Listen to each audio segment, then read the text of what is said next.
Quentin Johnston is a freak.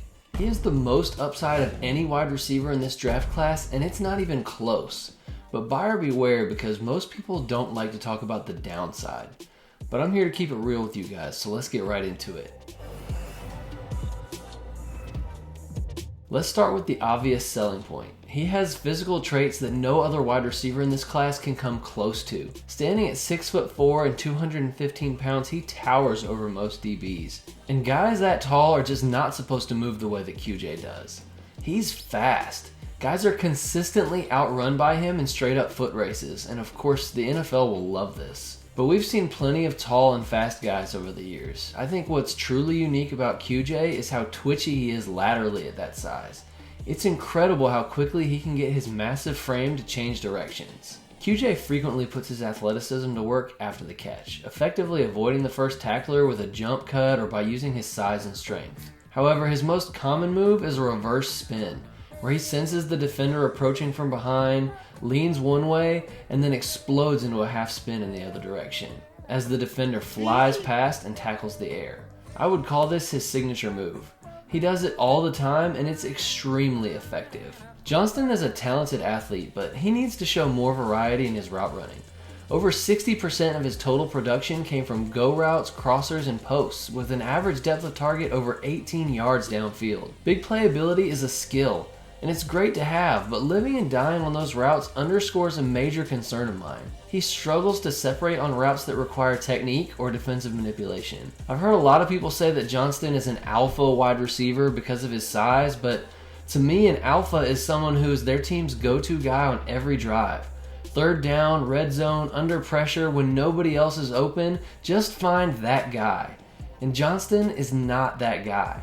Or at least he wasn't at TCU. In his best collegiate season, he only had more than 4 catches in 3 games. That's less than 1 catch per quarter of football. Although he did break off 1 or 2 big plays in most games, he also would disappear for huge stretches. His great lateral agility gives me hope that he can improve his route running with coaching, but relying too much on low percentage deep shots will only get harder in the NFL. My biggest concerns are still to come, but for now, let's hit another positive. While he did struggle to separate versus man coverage, I saw a lot of success against zone defenses. On this play, QJ and the running back run a high-low concept.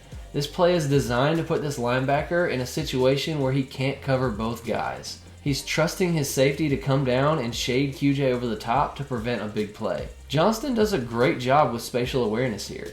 He knows he's got to be far enough back for the quarterback to lay it over the top of the linebacker, but not so far back that the safety can undercut. QJ splits the difference dead even and executes his job perfectly for a big play. This next one should look familiar if you watched my JSN breakdown. Johnston runs past the corner who is initially guarding him. That corner passes him off to be the safety's responsibility so that he can come and make a tackle in the flat. But as soon as QJ gets to the cornerback's blind spot, he sharply cuts and sits down perfectly in the soft spot between 3 defenders.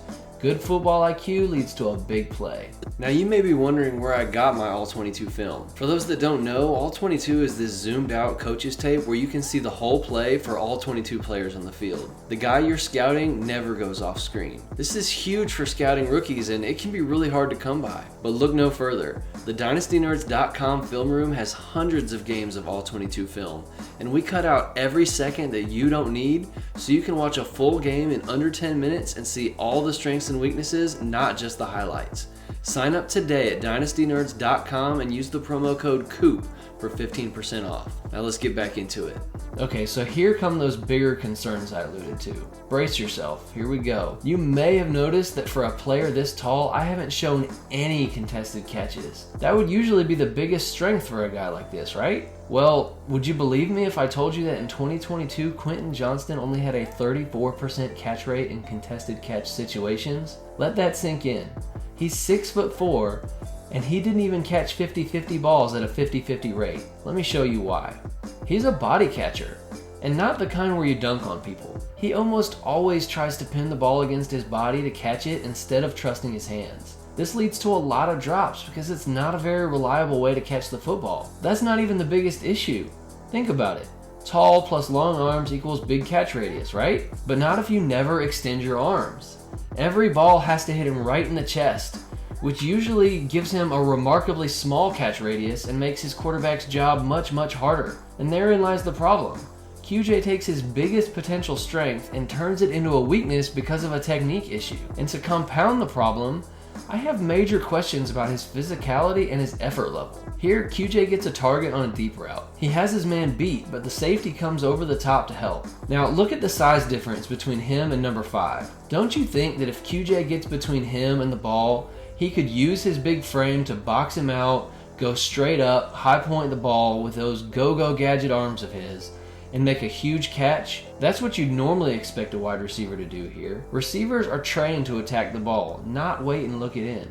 But QJ gives up inside leverage to the DB, and he holds out his arm baskets to body catch like he always does. I'm sorry, but this is soft as Charmin, and it's lazy. That interception was 100% on Quentin Johnston. Here, QJ is in a similar situation to that zone play I described earlier. He's looking for that soft spot between the linebacker and safety, but this time he gets too high and the safety is able to undercut. It's a true 50-50 ball, but the safety just wants it more than QJ does. Once again, he's in position to use his big body to shield off the defender, but he doesn't. And once again, he holds out the arm basket to body catch. It falls incomplete, but he's lucky it does. It was a lot closer to being an interception than a catch. Here's a 50-50 ball against a much smaller defender in the red zone.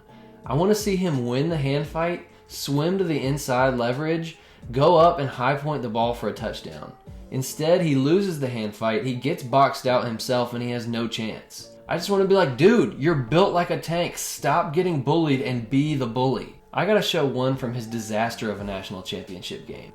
Biggest game of his life, and he had one catch for 3 yards. But aside from that, on this play, he's in the slot. It's a jet sweep for his teammate Davis, and QJ's job on this play is to block so that Davis can get upfield. He gives a really poor effort. The guy that he was supposed to be blocking gets around him with ease and forces Davis to the outside where the rest of the Georgia defense is able to rally and force a fumble. Now, I'm not fully blaming the fumble on Johnston. Davis needs to hold on to that ball. But again, you're this massive guy and all you gotta do is hold a block for a few seconds. And the attempt is just so lazy and half-hearted. It puts his teammate in a bad position. And then watch after the ball comes out. QJ's gonna dive for the ball, right? Wrong. Everybody else does, and he just stands there and watches. It's the national championship game, dude. What are you doing? And this was early in the game before it became a blowout. These aren't yellow flags, they're neon red. Almost all of those plays caused turnovers for his team. A lot of this is coachable stuff, but bad habits are harder to overcome than you think. Muscle memory just keeps wanting to do the bad thing.